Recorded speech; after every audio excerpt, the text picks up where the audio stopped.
Hello दोस्तों, स्वागत है आपका IQ स्मार्ट पे। अगर आप स्टॉक मार्केट में लिस्टेड किसी कंपनी में निवेश करने के बारे में सोच रहे हो तो ये वीडियो केवल आपके लिए है। ये वीडियो आपके लिए इतना जरूरी साबित हो सकता है कि अगर आप इस वीडियो को पूरा अंत तक देख लेते हो तो आप स्टॉक मार्केट में गलत कंपनी में निवेश करने से बच जाओगे।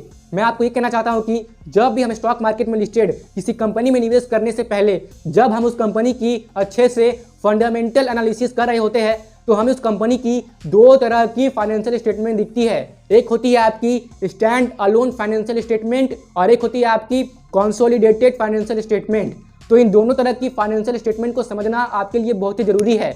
इन दोनों स्टेटमेंट को समझने के बाद ही आप किसी कंपनी में जो कि स्टॉक मार्केट में लिस्टेड हो उसमें निवेश करना। अगर आप इन दोनों को बिना समझे निवेश करते हो तो आपको आगे चलकर उस कंपनी में निवेश करने से प्रॉफिट तो दूर की बात है, लॉस होने की चांसेस बढ़ जाएगी। इसलिए इस वीडियो को एकदम अंत तक बिना स्किप किए अच्छे से जरूर देखो ताकि आपको इन दोनों स्टेटमेंट के बारे में अच्छे से समझ में आ जाए। तब जाके आप किसी कंपनी के एनालिसिस करो और इन दोनों स्टेटमेंट को देखने के बाद ही निवेश करो। ठीक है, तो चलिए इस शुभ कार्य में देरी क्यों, आइए शुरू करते हैं।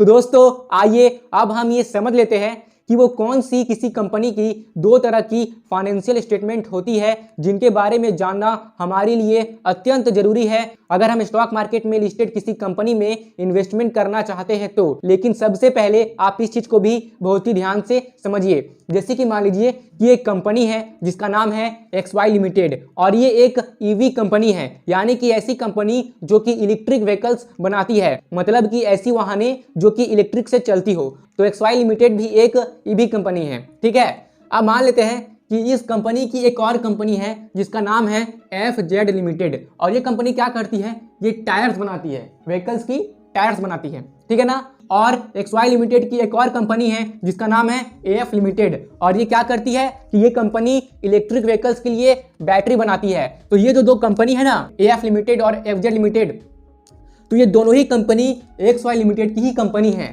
तो हम इन दोनों कंपनी को, जो XY लिमिटेड की ही कंपनी है, इसे हम कहेंगे कि ये दोनों कंपनी XY लिमिटेड की सब्सिडियरी कंपनी है। मैंने क्या बोला, एक बार फिर से सुनिए। ये जो कंपनी है XY लिमिटेड, ये एक EV कंपनी है और इसी कंपनी की एक और कंपनी है जिसका नाम है FZ लिमिटेड और ये कंपनी क्या करती है, ये कंपनी टायर्स मैन्युफैक्चर करती है। और इसी कंपनी की यानी कि XY लिमिटेड की जो एक EV कंपनी है, इस कंपनी की एक और कंपनी है जिसका नाम है AF लिमिटेड और ये कंपनी क्या करती है, इलेक्ट्रिक व्हीकल्स के लिए बैटरीज मैन्युफैक्चर करती है। तो ये जो दोनों कंपनी हैं ये XY लिमिटेड की ही कंपनी है। तो हम इन दोनों कंपनी को XY लिमिटेड की सब्सिडियरी कंपनीज कहेंगे और ये जो XY लिमिटेड कंपनी है, ये कंपनी इन दोनों कंपनी की पेरेंट कंपनी है, यानी कि XY लिमिटेड मेन कंपनी है, यही पेरेंट कंपनी है। इतना बात समझ में आया आपको। तो अब जैसे कि मान लीजिए कि मैं इस कंपनी में XY लिमिटेड में निवेश करने के बारे में सोच रहा हूं, तो मैं क्या करता हूं कि मैं इस कंपनी के बारे में रिसर्च करने के लिए इसकी जो फंडामेंटल्स है उसे चेक करने के लिए जाता हूं। और जब मैं इसकी फंडामेंटल एनालिसिस करने के लिए जाता हूं वेबसाइट पे, तो मुझे दो चीज़ दिखती है। एक मुझे दिखती है स्टैंड अलोन फाइनेंशियल स्टेटमेंट और एक मुझे दिखती है कंसोलिडेटेड फाइनेंशियल स्टेटमेंट्स। अब ये दो तरह की फाइनेंशियल स्टेटमेंट क्या होती है, आइए हम इसे समझते हैं। तो देखिए, अगर XY लिमिटेड केवल अपने ही बिजनेस की परफॉर्मेंस को बताए, यानी कि जो मतलब मेन बिजनेस है, देखिए XY लिमिटेड तो मेन कंपनी है, पेरेंट कंपनी है इन दोनों कंपनी का। तो अगर XY लिमिटेड अपनी मेन बिजनेस की परफॉर्मेंस को शो करेगी, यानी कि केवल यही कंपनी अगर अपने बिजनेस की परफॉर्मेंस को शो करेगी तो हम उसे कहेंगे स्टैंड अलोन फाइनेंशियल स्टेटमेंट। जैसा कि ये जो शब्द लिखा हुआ है ना, स्टैंड अलोन, यानी कि मतलब अकेले खड़ा है, इसका मतलब ही हो रहा है। तो ये जो वर्ड है ना स्टैंड अलोन, तो इस वर्ड से ही साफ साफ हमें ये पता चल रहा है कि ये जो स्टैंड अलोन फाइनेंशियल स्टेटमेंट होता है ये केवल मेन बिजनेस की परफॉर्मेंस को बताता है। जैसे कि यहाँ पे ये जो स्टेटमेंट है ना वो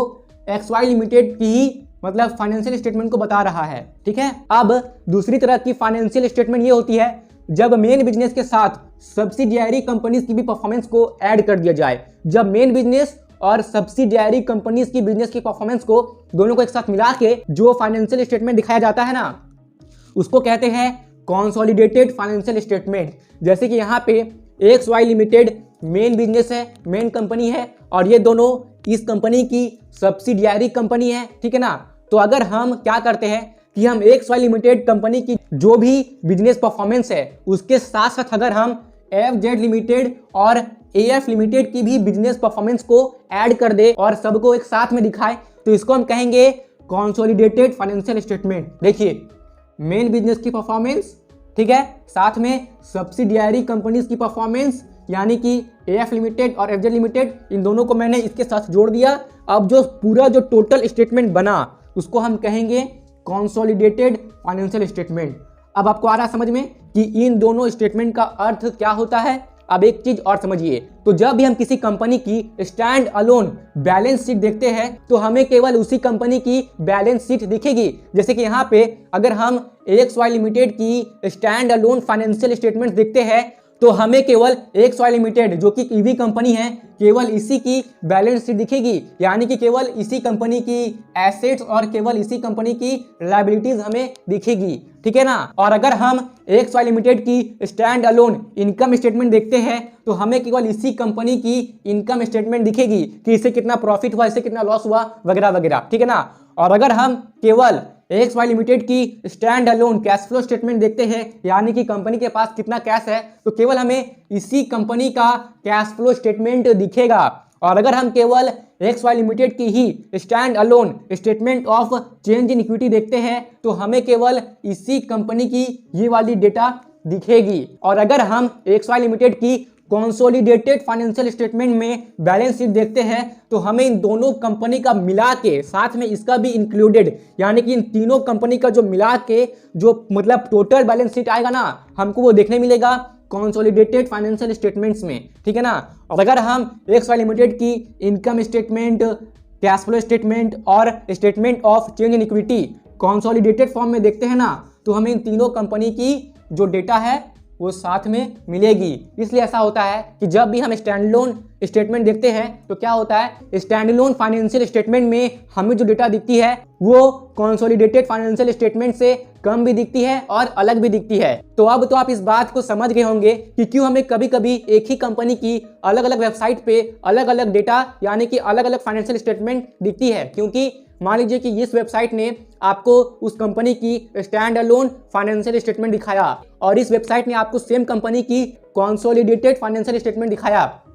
अब होता क्या है, कंफ्यूजन ही पे क्रिएट होता है कि जब भी हम एक कंपनी की स्टैंड अलोन फाइनेंशियल स्टेटमेंट देख लेते हैं तो हम तो देख लेते हैं, लेकिन जब हम उसी कंपनी की कंसोलिडेटेड फाइनेंशियल स्टेटमेंट देखते हैं तो सारे डेटा एकाएक चेंज हो जाते हैं और कहीं ना कहीं थोड़ा ज़्यादा हो जाते हैं।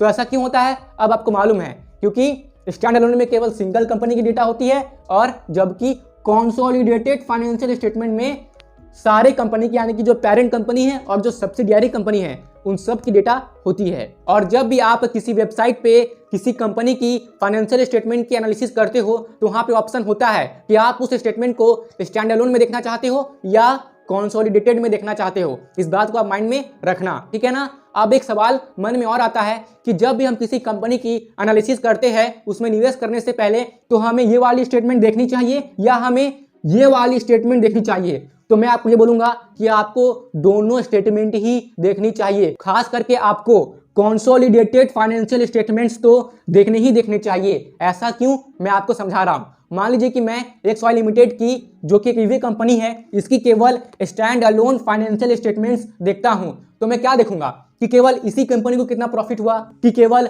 इसी कंपनी को कितना लॉस हुआ। तो मैं क्या देखूंगा, मुझे केवल इसी कंपनी की प्रॉफिट लॉस एसेट्स लायबिलिटीज दिखेगी, जबकि इन दोनों कंपनी की मुझे नहीं दिखेगी। तो मान लेते हैं कि इस कंपनी को बहुत ज्यादा प्रॉफिट हुआ, इसकी बिजनेस साल दर साल ग्रो कर रही है, तो केवल इसी चीज को देख के इस कंपनी में निवेश करना सही नहीं होगा, ठीक है ना। मुझे क्या करना होगा, तो मुझे इस कंपनी का कंसोलिडेटेड फाइनेंशियल स्टेटमेंट्स भी देखना होगा। क्योंकि अगर ये कंपनी प्रॉफिट कमा रही है तो जरूरी नहीं है कि इसकी जो दो सब्सिडियरी कंपनी है यानी कि FZ लिमिटेड और AF लिमिटेड, ये दोनों कंपनीज भी प्रॉफिट कमा रही है। अगर ये दोनों कंपनी लॉस में होगी तो, ठीक है ना, अगर इन दोनों कंपनी के ऊपर बहुत ज्यादा कर्ज होगा तो मतलब क्या होगा, तब तो XY लिमिटेड कंपनी में निवेश करके फ्यूचर में मुझे प्रॉफिट मिलने के चांसेस कम रहेंगे ना। क्योंकि भले ही कंपनी प्रॉफिट में हो लेकिन बाकी मतलब इसकी जो दो सब्सिडियरी कंपनी है वो तो लॉस में है। ये भी तो मुझे देखना पड़ेगा ना। तो मैं क्या करूंगा कि मैं इस कंपनी का कंसोलिडेटेड फाइनेंशियल स्टेटमेंट देखूंगा, जहां पे मुझे हर एक चीज क्लियरली मिलेगी कि वाकई में कंपनी टोटली प्रॉफिट में है या लॉस में है। फिर जाके मैं इस कंपनी में निवेश करूंगा अगर ये कंपनी प्रॉफिट में होगी तो। इसलिए आपको भी किसी भी कंपनी की दोनों तरह की फाइनेंशियल स्टेटमेंट्स देखनी चाहिए, खास करके कंसोलिडेटेड फाइनेंशियल स्टेटमेंट्स। ऐसा क्यों? रीजन आपको पता है। तो आई होप कि आपको ये वीडियो पसंद आई होगी। अगर आई तो प्लीज मुझे कमेंट करके बता दीजिए। अपना ओपिनियन आप मेरे साथ शेयर जरूर से ही कीजिए। और अगर आप इसी तरह की वीडियोस रेगुलरली देखना चाहते हो तो आप इस चैनल को सब्सक्राइब कर दीजिए और साथ में जो पास में बेल आइकन है उसे भी प्रेस कर दीजिए, ताकि मैं जब भी न्यू वीडियो अपलोड करूं जिससे कि आपको वैल्यू मिले, उसकी नोटिफिकेशन आपको उसी वक्त मिल जाए। और अगर आप IQ स्मार्ट के साथ कनेक्टेड रहना चाहते हैं तो आप IQ स्मार्ट की फेसबुक पेज और इंस्टाग्राम पेज को फॉलो कर सकते हैं, जिसकी लिंक आपको डिस्क्रिप्शन बॉक्स में मिल जाएगी। और दोस्तों, यहाँ तक रुकने के लिए और अपना कीमती समय देने के लिए आपका सच्चे मन से बहुत बहुत धन्यवाद।